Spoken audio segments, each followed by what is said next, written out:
بسم اللہ الرحمن الرحیم۔ ڈیئر اسٹوڈنٹس اینڈ ویورز، السلام علیکم۔ توقیر عابد آپ سے مخاطب ہوں آئی سیٹ اکیڈمی کے فلور سے۔ جی تو ہمیشہ کی طرح ایک اور انفارمیٹیو ویڈیو لے کے آپ کی خدمت میں حاضر ہوں۔ B A English paper A poetry, اور پوئٹری میں پورشن ظاہری بات ہے پوئمز ہیں، تو آج ہم سٹڈی شروع کریں گے پوئم نمبر 4 کے بارے میں، وومن ورک۔ اس ویڈیو میں آپ سے شیئر کروں گا کہ امریکہ کی جو سویلائزیشن ہے اس میں اور ہماری سویلائزیشن میں اکارڈنگ ٹو دا پوئٹ اس میں کیا ڈفرینس ہے، اور اس کے علاوہ مطلب ہے کہ ایک وومن کا جو کریکٹر ہے وہ کیسے ڈفرینٹ ہے دونوں جگہ پہ، اور اس کو ہم اس پوئم کی لائٹ میں سٹڈی کریں گے۔ اگر ابھی تک یوٹیوب پہ آپ نے ہمارے چینل کو سبسکرائب نہیں کیا تو ہمارے چینل کو سبسکرائب کریں اور اسکرین پہ موجود بیل آئیکن کو بھی پریس کریں تاکہ ہماری آنے والی ویڈیوز آپ کی معلومات میں زیادہ سے زیادہ اضافے کا باعث بنیں، ان کے نوٹیفیکیشن آپ کو ریسیو ہوں اور آپ وہ ویڈیوز جو ہیں ان کو واچ کر کے اپنے نالج کو انکریز کریں۔ بی اے انگلش کے لیے نو ڈاؤٹ یہ بہت زبردست ویڈیوز ہیں۔ وومن ورک جس کو لکھا مایا اینجلیو نے، آج اس کا سب سے پہلے میں اردو میں خلاصہ، اس کے بعد میں اس کی پراپر انگلش میں سمری اور کریٹیکل اپریسیشن آپ کے سامنے بیان کروں گا۔ اس نظم میں شاعرہ ایک مغربی خاتون کی گھریلو ذمہ داریوں کا ذکر کرتی ہے۔ اس نظم کی شاعرہ ایک امریکی حبشی خاتون ہے، اس لیے غالب امکان ہے کہ اس نے اس نظم میں ایک حبشی امریکن خاتون کی ذمہ داریوں کو اپنے سامنے رکھ کر اس حوالے سے بات کی ہو۔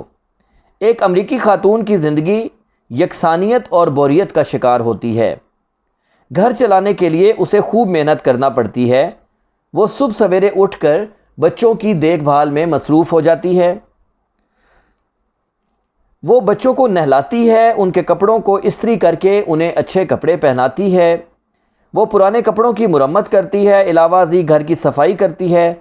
صفائی کے علاوہ وہ باورچی خانے کا کام کرتی ہے اور بچوں اور گھر کے دیگر افراد کے لیے ناشتہ تیار کرنے کے بعد بچوں کو اسکول بھیجتی ہے، اور اس کے بعد وہ اپنی روزمرہ کی اشیاء خریدتی ہے۔ اس کے ساتھ ساتھ وہ واپس آ کر گھر میں باغیچہ میں جا کر بھی خوب محنت کرتی ہے۔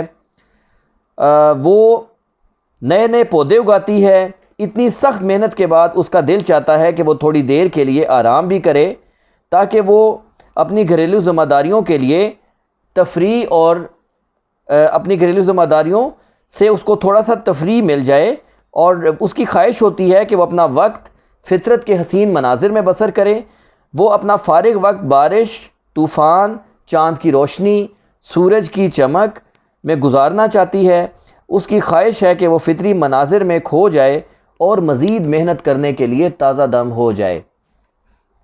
میں جب بھی اس نظم کو سٹڈی کرواتا ہوں بچوں کو تو میں ضرور کہتا ہوں کہ اصل میں تقریباً پوری دنیا میں جہاں بھی خواتین ہیں سبھی کی لائف بہت ٹف ہوتی ہے۔ ان side the four walls of house وہ بہت محنت کرتی ہیں، اور تقریباً ملتی جلتی روٹین کے ساتھ سب کی خواہش ہوتی ہے کہ وہ فطری مناظر کے بھی کلوز ہوں، تو اس لیے ان کا بھی یہ حق ہے کہ وہ مختلف ایریاز کو وزٹ کریں اور اسی طرح اپنے جو انہوں نے آگے روٹین کو لے کے چلنا ہے اس کے لیے اچھے سے تیار ہو جائیں۔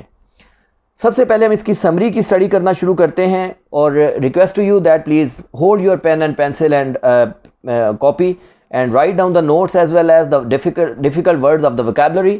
تو ان دس وے آپ اپنے نالج میں جو ہے وہ اضافہ کریں گے۔ ان دس پوئم، اس نظم میں، دا پوئٹس گیوز اس، شاعرہ ہمیں دیتی ہے a glimpse of her daily life، اپنی روزمرہ زندگی کی ایک جھلک۔ گلمپس، GLIMPSE، گلمپس کا مطلب ہوتا ہے جھلک۔ آف این امریکن وومن، ایک امریکی خاتون کی۔ a western woman leads a dull and drab life، ایک مغربی خاتون بہت پھیکی زندگی بسر کرتی ہے۔ she has to perform many household duties، اسے بہت ساری گھریلو ذمہ داریوں کو ادا کرنا ہوتا ہے۔ her duty in life is very difficult and troublesome، اس کی زندگی میں جو اس کی ڈیوٹی ہے وہ بہت ہی مشکل ہے اور بہت تکلیف دہ ہے۔ she sacrifices her time and energy، وہ اپنے وقت اور اپنی توانائی کو قربان کرتی ہے۔ for the pleasure and comfort of her husband and children، اپنے خاوند اور بچوں کے خوشی کے لیے اور ان کے سکون کے لیے۔ she gives us the list of manifold duties، وہ ہمیں مختلف فرائض کی ایک لسٹ دیتی ہے which she has to undertake daily, جو اس کو روزانہ ادا کرنا ہوتے ہیں۔ اچھا، شاعرہ نے یہاں پہ جب پوئم لکھی ہے نا، تو اس نے ساتھ میں ان تمام چیزوں کو اپنے اوپر، یعنی اپنے اوپر اس نے پوئم لکھی ہے، اس طرح اس کو لوگوں کو سمجھانے میں آسانی ہوئی ہے۔ First she gets up early in the morning, سب سے پہلے وہ صبح اٹھتی ہے، and looks after her children, اور اپنے بچوں کی دیکھ بھال کرتی ہے۔ She cleans and dust the house, وہ گھر کو صاف ستھرا کرتی ہے۔ She goes to the bazaar to get food for her family, وہ بازار جاتی ہے اپنے خاندان کے لیے خوراک خریدنے کے لیے۔ سیکنڈلی، دوسرے number per, she works in the kitchen, وہ کچن میں کام کرتی ہے، and prepares break fast for the children, اور بچوں کے لیے ناشتہ تیار کرتی ہے۔ شی باتھز ہر بیبی، وہ اپنے بچے کو نہلاتی ہے، اینڈ ڈریسز ہر، اور اسے کپڑے پہناتی ہے۔ آفٹر دیٹ، اس کے بعد، she serves breakfast to the members of the family, وہ خاندان کے ممبرز کو بریک فاسٹ سرو کرتی ہے۔ Her main duty is to make her children ready for school, اس کا جو اصل فرض ہوتا ہے وہ اپنے بچوں کو اسکول کے لیے تیار کرنا ہوتا ہے۔ She presses their shirts and dresses them up, وہ ان کی شرٹ پریس کرتی ہے اور ان کو تیار کرتی ہے، پہناتی ہے۔ شی کٹس دا کین، وہ بانس کاٹتی ہے، and cleans up the entire house, اور پورا گھر صاف کرتی ہے ود اٹس ہیلپ، اس کی مدد سے۔ The routine of her life goes on without any break, اس کی جو روٹین ہے زندگی کی وہ بغیر کسی بریک کے جاری رہتی ہے۔ It is a mechanical and dull routine of life, یہ ایک مشینی اور بیزار قسم کی زندگی کی روٹین ہے۔ An American woman does not ask for any reward, ایک امریکی خاتون جو ہے وہ کسی بھی ریوارڈ کے بارے میں نہیں کہتی، مطلب بدلہ نہیں مانگتی۔ She is grateful for the blessings of God and nature, وہ خدا کی اور فطرت کی رحمتوں کی بہت زیادہ مشکور ہے۔ She dislikes her dull and machine like life, وہ اپنی بیزار کن اور مشین کی طرح زندگی سے بیزار ہو جاتی ہے، اس کو ناپسند کرنے لگتی ہے۔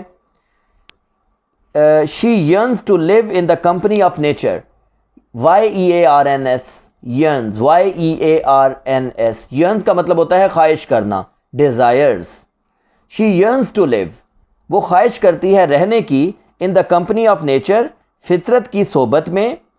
شی wishes to go outside in sunshine and rain, وہ باہر جانا چاہتی ہے دھوپ میں اور بارش میں۔ She dreams of flying across the sky, وہ آسمان کے آر پار اڑنے کا خواب دیکھتی ہے۔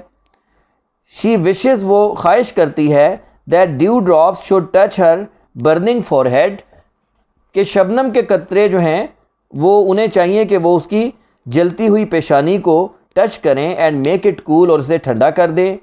شی has great fondness for different elements of nature, اس کے اندر بہت زیادہ شوق ہے کہ وہ انجوائے کرے ڈفرینٹ ایلیمنٹس آف نیچر سے، فطرت کے مختلف ایلیمنٹ سے، لائک سن، رین، جیسا کہ سورج ہے، بارش ہے، کرونگ سکائی، محرابی آسمان ہے، ماؤنٹینز، پہاڑ ہے، سی، سمندر ہے، لیف، پتے ہیں، اینڈ اور اس کے ساتھ کیا ہے، سٹون، پتھر، مطلب فطرت کے وہ قریب ہونا چاہتی ہے۔ She wants to lose her identity in them, وہ اپنی شناخت کو ان میں گم کرنا چاہتی ہے، by living in the lap of nature, فطرت کی گود میں رہتے ہوئے، فطرت کے قریب رہتے ہوئے۔ She wants to have rest and comfort, وہ آرام اور سکون کرنا چاہتی ہے، from her uninteresting and mechanical life, اپنی غیر دلچسپ اور مشینی زندگی سے۔ تو یہاں پہ سمری جو ہے وہ ختم ہوتی ہے، اور اس کے بعد ہم اس کی کریٹیکل اپریسیشن جو ہے اس کو اسٹڈی کرتے ہیں۔ The poem woman work gives us, یہ نظم وومن ورک ہمیں دیتی ہے، ان اے گرافک مینر، ایک روشن انداز میں، the household duties of an American woman, ایک امریکی خاتون کی گھریلو ذمہ داریوں کو، پر ہیپس شاید، the poetess has a woman of black community in her mind, شاعرہ کے دماغ میں سیاہ فام خاتون ہے، but the duties which an American woman has to perform, لیکن جو ذمہ داریاں ایک امریکی خاتون کو ادا کرنی ہوتی ہیں، has a universal appeal in it, اس کے اندر ایک آفاقی سچائی پائی جاتی ہے، the situation can be applied to every woman of the world. یہ جو سچویشن ہے, یہ جو صورتحال ہے, اس کو اپلائی کیا جا سکتا ہے دنیا کی ہر خاتون پر. یہ کرٹیکل اپریسیشن کے اندر میں نے 2 چیزوں کو بھی ڈسکس کیا. یہ جو ابھی میں نے کرٹیکل اپریسیشن پڑھا نا لاسٹ 2 منٹس میں, اس میں نے ایک تو شاعرہ کے بارے میں بتایا اور دوسرا نظم کے پس منظر کے بارے میں بتایا. تو کرٹیکل اپریسیشن میں تیسری چیز ہوتی ہے سمری, جو کہ پہلے میں نے اس کو بیان کر دیا.